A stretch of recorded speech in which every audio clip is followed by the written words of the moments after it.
Mama Drea here. Welcome for another great episode of Baking with Mama Drea. Today I am bringing you one of my new favorite treats. I have been on a big chickpea kick lately. I'm really enjoying them in both sweet and salty things. And I tried the other day some chickpea brownies that were amazing. And the recipe said they taste even better the next day. Now, I'm going to be honest, they didn't make it to the next day the first time I made them. So today, I'm actually making them at night, hoping that I can resist the urge to eat them tonight and that I can try them tomorrow morning. So they're super easy, guys, though, and they are delicious. What are you going to need? You are going to need a food processor with your blade attachment in it. And then as far as you're also going to need, of course, your pan. I've lined mine with baking paper. If you prefer, you can use vegan butter or oil to line yours. For the ingredients, you are going to need 1 can of chickpeas drained and rinsed. And again, remember, you can save that lovely aquafaba. You can freeze it in ice cube trays. You can use it right away. It is a fantastic substitute in many things. So, a can of your chickpeas. You are going to need 3 tablespoons of oil of your choice. I have used sunflower oil. It's up to you what you want to use. You are going to need 2 tablespoons of Dutch processed cocoa and 2 tablespoons of regular or the raw natural cocoa. So if you don't have either or, you can just use 4 total tablespoons of whichever one you have, but I really find the 2 gives it a different depth of flavor. You are going to need some baking powder. You will need 1 teaspoon of baking powder, and you will need a 1/4 teaspoon of baking soda and a 1/4 teaspoon of salt. Knocking over my vanilla. I guess that'll be the next thing. I'm on the last bit of my vanilla, so I should have enough for this. 1 teaspoon of vanilla extract. You need 1/2 cup of your granulated sugar. And of course, you are going to need some flour. For this, I am using spelt, which is a spelt flour. It's up to you if you want to use regular white flour, oat flour. Totally up to you. I'm using the spelt today. And then, of course, some dark chocolate, some vegan chocolate cut up into chocolate chips that we are going to put in the batter after. Now, this is super easy, guys. So let's get ready with our food processor bowl. We are just going to literally pour everything in there. So it was 1 can of our chickpeas. Oh, and I almost forgot a very important ingredient. I'm going to grab it out of my fridge. We need some sort of a vegan milk. I'm going to use almond milk. So I'll see you in a minute, guys. I'm going to go grab my milk. So see you in a minute and we'll get everything ready.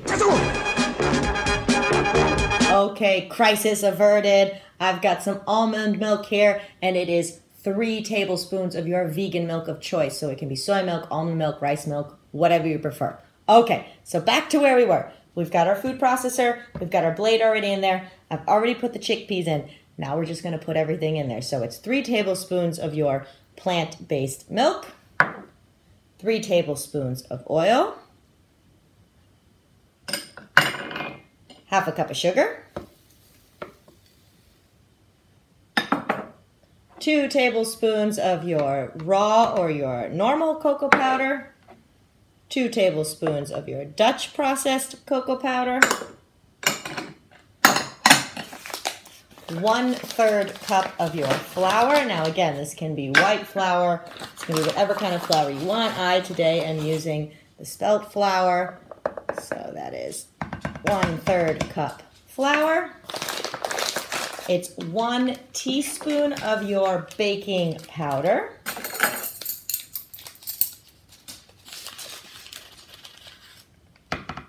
And then it's a 1/4 teaspoon of both your salt and your baking soda. 1/4. Now, we are not going to put the chips in yet. We are going to wait until after we put this together a little bit because we don't want the chocolate chips to just completely be chunked up in the food processor. And the last bit, my last bit of vanilla. 1 teaspoon of vanilla. Oh, just enough. Beautiful. My 1 teaspoon of vanilla. So, we're going to hook this up to our kitchen robot. We are going to mix it for a few minutes until it is really creamy and smooth. So I'm going to go ahead and hook up my machine, and I will see you guys in a minute. Okay, I've got everything in my food processor. I've got it hooked up. I've got my oven now preheating to 165 degrees Celsius or 330 degrees Fahrenheit. So as I said, we are gonna mix this together until it's really smooth and creamy. Then I'm gonna add in the chocolate chips, mix this in with my spatula, and then I'm going to put it in my pre-prepared. This is an 8 by 8 size square pan. So you wanna use something around this size. So let's get to mixing.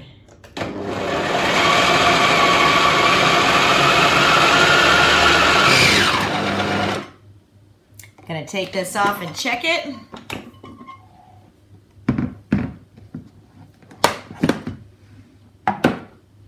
Oh, the smell is amazing, guys. I think that is looking pretty creamy. I might just use a little spatula, kind of take off the sides, make sure there's no chunks in there, and whip it up for another minute.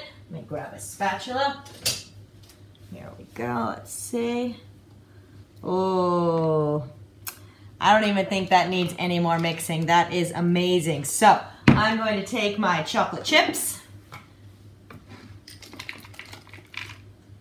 sprinkle them in there, and then we are simply just going to mix them in like so, so that they don't get chopped up by that food processor bit. Okay, I'm gonna get rid of this. We're gonna go ahead and fill it up in our pan and pop it in our oven. So see you guys in a minute. Okay, my brownie batter is looking really good. I've taken out the blade, I've scraped off all the yummies from it, and now I am ready to put it into my brownie pan. It's like moussey. We are gonna spread it around with our spatula, and then we are gonna pop it in our oven, and we are gonna bake it for 15 minutes. Now, when you take it out, it will still be very, very soft. So don't worry, the longer you leave it, the more it will set. I think that is why you should really leave them until the next day so they really have a chance to set and get firm and delicious. Okay.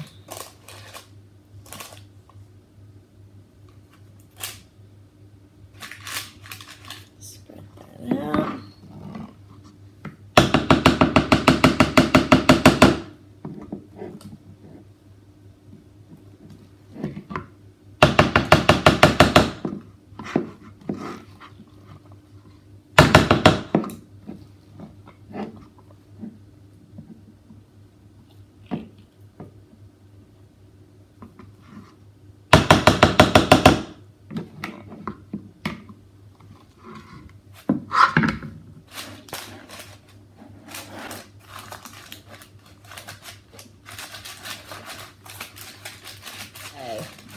My brownies are evenly spread throughout my pan. I've made a bit of a mess over here, but that's okay. It is going to be worth it when we eat it. Get it all into those corners there. And just make sure that you don't have big chunks in the middle. You want it to be evenly spread around so that it bakes evenly. Okay, that is looking good. Off. Alrighty, let's go ahead and pop it into our middle rack of our oven. It is at 165 Celsius and we're gonna bake it for about 15 minutes. And then you're gonna take it out and you are gonna be patient and just let it cool. I know it's really hard, guys, but we're gonna try to do this together. So I'll see you guys in about 15 minutes. All right, guys, it's been 15 minutes. Time to take my brownies out of the oven. They smell amazing. Oh my goodness. These look amazing. Oh my goodness. So we are going to be very patient. So patient. I'm not going to eat all of these brownies before tomorrow like we did last time. So I'm going to let this cool a little bit. When it's cool enough, I'm going to take it out and I'm going to leave it on the cooling rack. And I'm just going to cover it lightly for the night once it's completely cooled. And then tomorrow we will cut into them and we will taste them. So I will see you guys in the morning. Hey guys, I did it. I'm so proud of myself. I lasted the whole night and I didn't try any brownies. Now, I may be eating a brownie for breakfast, but don't judge me. If you had to wait this long to try your brownies, you'd probably have one for breakfast too. So I cut them up. I have to say they look amazing. The texture on these is really nice. They're fudgy, but cakey, but dense, but light. Let's go ahead and try it. Let's see. Ooh, they smell amazing. Let's see. Oh my God, guys. Really good. And almost guilt-free, because besides the sugar and, of course, the cocoa powder, it's really not that unhealthy. So I really encourage you to try some chickpea brownies. You will not be disappointed. Try not to eat them all in one day. Dobro hoot!